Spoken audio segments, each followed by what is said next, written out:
It's time now for the award-winning #1 local talk show in Northeast Pennsylvania, The Sam Lesante Show. Now here's your host, Sam Lesante. Well, thanks for joining us on the Sam Lesante Show, folks. This is the Schuylkill Chamber of Commerce series that we're doing, TV series, bringing you a lot of great information. Another great show we have for you today. Last week, or one of the previous shows, we had Ed Mortimer on, who is the Vice President of Transportation and also of the infrastructure, which was $1.2 trillion. Now, there's another bill hanging in there that we're going to talk about today, but before we talk to the person who's here, it's called Build Back Better. Bob Carl, who is the President and CEO of Schuylkill Chamber of Commerce. Bob, as we continue these shows, it was a powerful show with Ed. He was able to present to our viewers just exactly what the infrastructure bill is going to do. Now we have a current bill, okay? It sounds great. The name sounds, Build Back Better. Wow, this is great. We're going to come back better.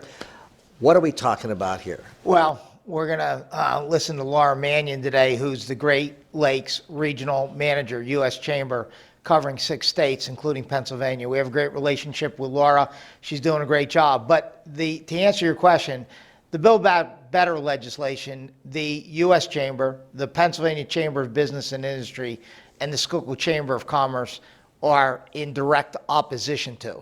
It has already passed the House. It's in the U.S. Senate. It's going to be changed unquestionably, hopefully for the better. But quite frankly, a lot of elements in this legislation we cannot support, mainly because it's negative to business. And in an inflationary time that we're already experiencing, we don't need more inflation. It's too expensive. It's inflationary. It's got taxes. It's got negative impacts to energy. And it's basically, I call it the witch's stew of legislation because everything is thrown in here. Some of the elements of this legislation could be good, but we want it dealt with individual legislation, not let's throw it in, spend trillions of dollars, and essentially Build Back Better could be bankrupt the United States of America. Well, I'm excited to hear what she has to say. Okay? Absolutely. We're going to bring her on right now. Joining us now is Laura Manion, my friends, and she is the manager of the Great Lakes region of the United States Chamber of Commerce. Laura, thanks for coming on the show. Thank you so much for having me, Sam. A lot of things happening in this country. Always. Always, and people are sometimes saying, all this stuff, do we really understand it? Mm-hmm. Well, we heard Ed Mortimer talk about the infrastructure, $1.2 trillion and where it was going. Now we're talking about another project right now. It's called Build Back Better. As I mentioned to Bob Carl, boy, it sounds good. It does. I mean, Build Back Better. I mean, what's wrong with that? Tell us the reason why this is not a good bill for the community. For the business community, yes. Yeah. So the original price tag of the Build Back Better bill started at $6 trillion. It then went down to $3.5 trillion. Now it's down to $1.92 trillion. That's a very large price tag. I would say so. As you can imagine, when you have a budget and you need to stick to that budget, especially our small businesses know how important that is. And right now, this bill, we don't know exactly what's in it. We don't know exactly how it's going to be paid for. And that's the questions that the Chamber is really making sure people know, that while it's important that we address some of the issues in the bill, especially some of the social issues, childcare, higher education, some of the climate issues, we want to address those, but on a smaller scale at a different time. We're coming out of arguably the hardest 18, 20 months of many of our lives, and the economy is incredibly fragile right now. Unemployment is high, workforce shortage everywhere. We've got all sorts of problems with supply chain issues. Inflation is the highest it's been since 1990. And so we just don't think that right now this is the time to pass such a multi-million dollar, trillion dollar bill. having the faith that we have in the Chamber of Commerce, particularly the United States Chamber of Commerce, I really learned a lot about the Chamber the last 5 years, but more so now that I'm doing these Chamber shows, because I always thought the U.S. Chamber was one-sided, okay, as, you know, what's a Republican, you know, a part of the Republican Party, which is not. And I've learned so much about that, but there has to be a reason here why the Chamber is against this bill. Okay, so what were some, I know you did a broad scope, but what are some of the key things, Laura, of how it affects that average person out there who's going to work, okay? Because they already got slaughtered now with the inflation. Yep. You know, they also got slaughtered with the gas, Yep. okay? They're going to get slaughtered with utilities. Yep. And so this stimulus bill, you know what they could have done with that check, as far as I'm concerned? I'd much rather never had the stimulus bill, but kept the prices the way they should have been, and gas was down way low. And I think it's going to get worse in those areas. It always gets worse before it gets better. Yeah, it's going to get worse. And they keep hearing the politicians telling us, oh, it's the pandemic, it's Trump, it's Sam Lesante, it's Bob. They blame everybody except themselves. Sure. How do you keep them aware of what's happening and it's real for these average person out there who's paying the price for their mistakes? Yeah, so I'm sure Ed touched on it. A lot of these issues are bipartisan. They're not partisan. That's right.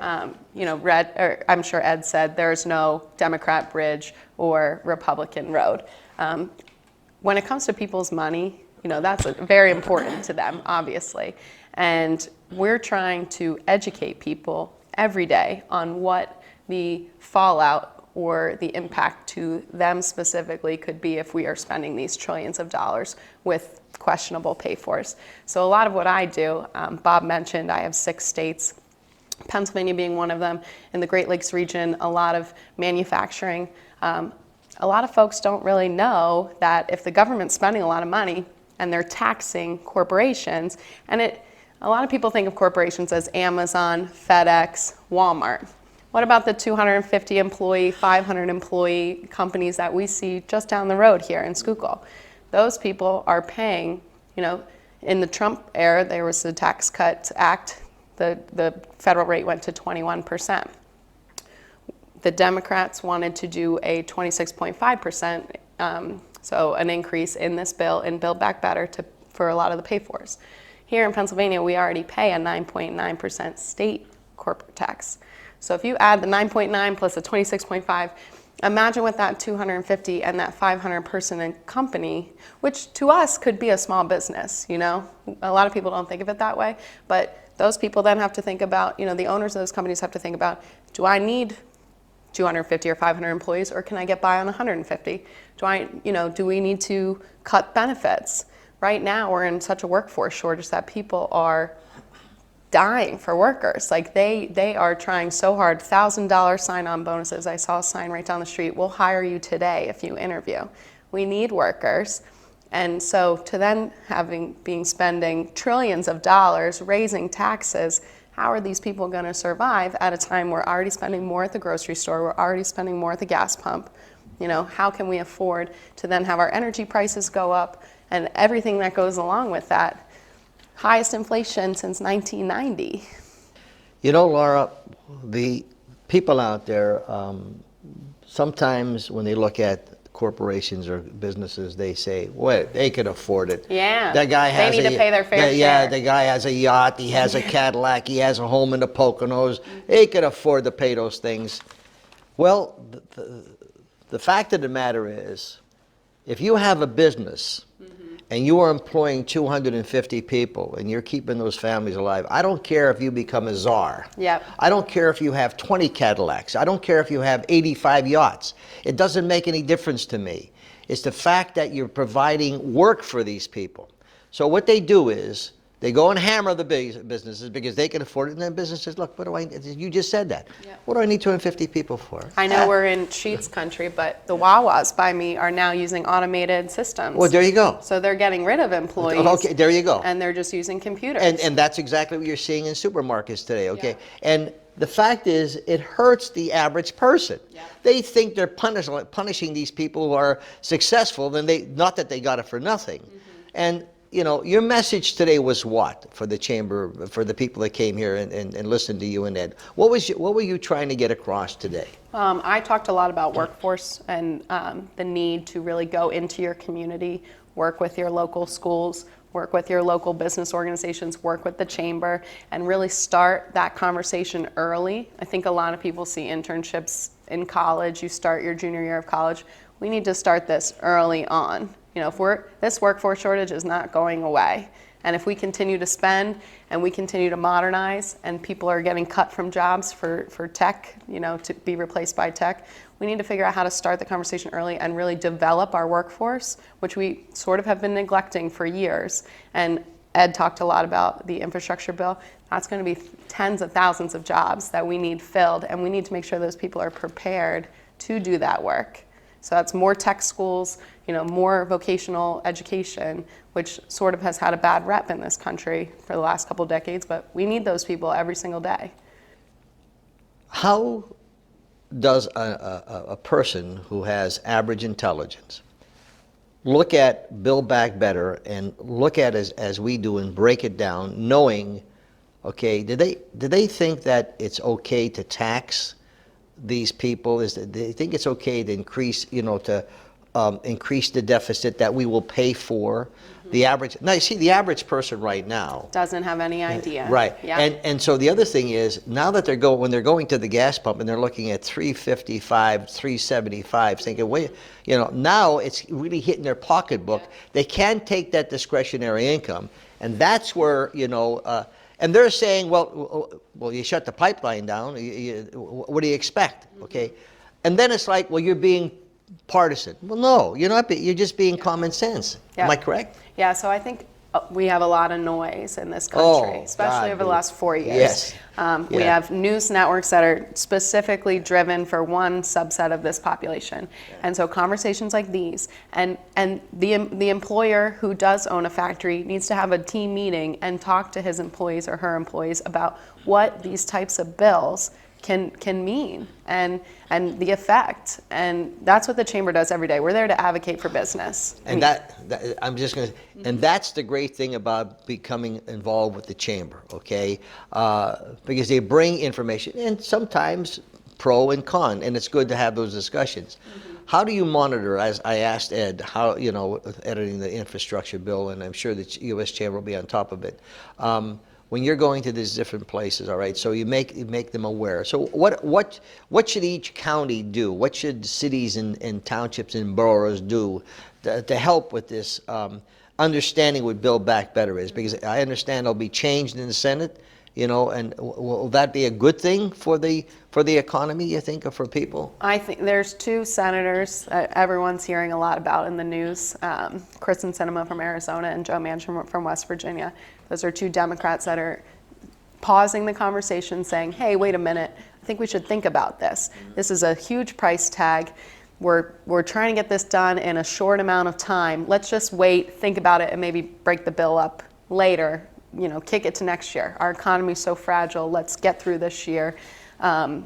Those conversations need to be happening. Yeah. And God forbid we should have common sense. Yes. We don't want common sense. Yes. Okay. So when you're looking at this Build Back Better, there are a lot of things in here, my friends, that you are not aware of. Okay. So some of the hidden stuff that people don't know about. We call it everything but the kitchen sink. Yeah. So you have it will affect our fossil fuels.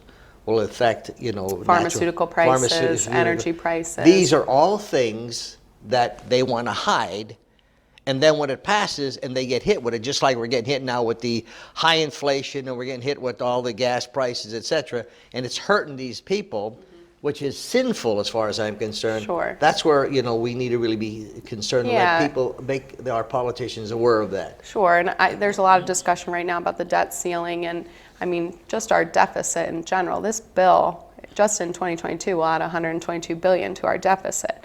That's a conversation we need to have, because my grandkids will not be paying off that money. Yeah, no question about it. Yeah, and so these conversations, what Bob was doing this morning, having meetings, public-private partnerships are so incredibly important. You need to have all the stakeholders in the room that are here from the community to talk about what's best for our community. Let's put our egos aside. Let's have these conversations. If only they could do that in Washington, we would probably get a lot more done here. You want to repeat that? Let's put our egos aside. Always. I could just imagine, you have friendships and you develop, okay? And Sure. Joe Biden's been there for many, many years, and I wish him the best. I pray for him every day. He's our president.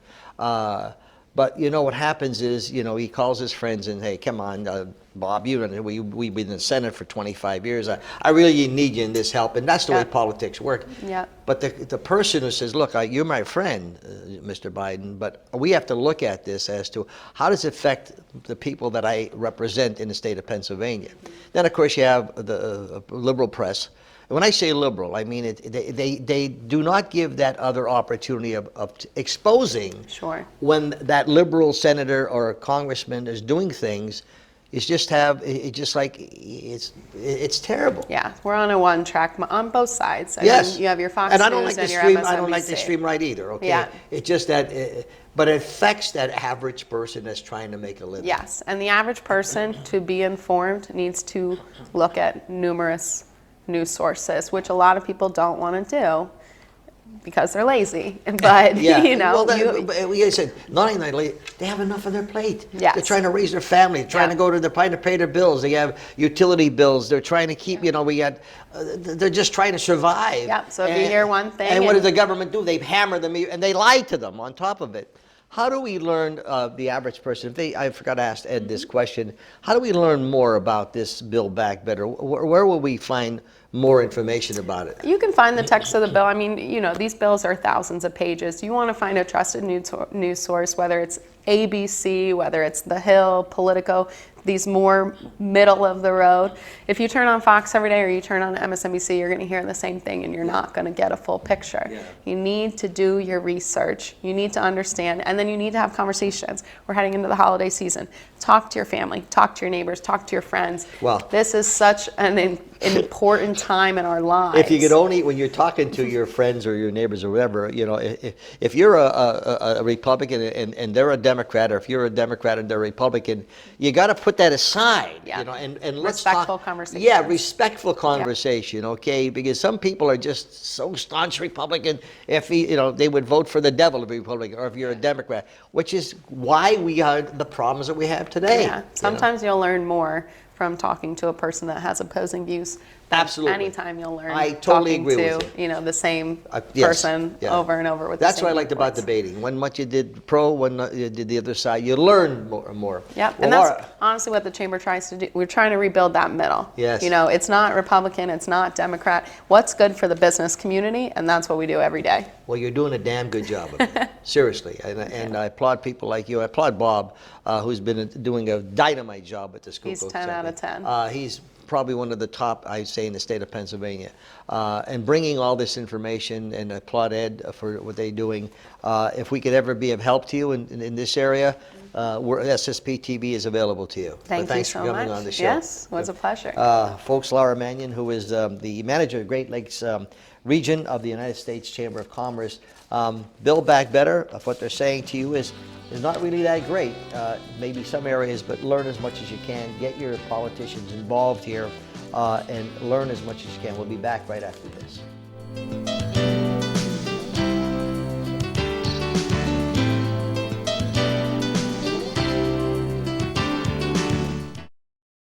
Welcome back to the Sam Lesante Show, folks. 24/7, SSPTV.com, YouTube, Facebook, you name it, we're on it. Hi to all my friends in China who are watching us. We are talking about the Build Back Better. We just heard from Laura. And interesting, isn't it, what's going on? Absolutely. We're blessed in Schuylkill County, Schuylkill Chamber of Commerce, working with the Pennsylvania Chamber of Business and Industry and U.S. Chamber of Commerce to have a collaboration and partnership for advocacy.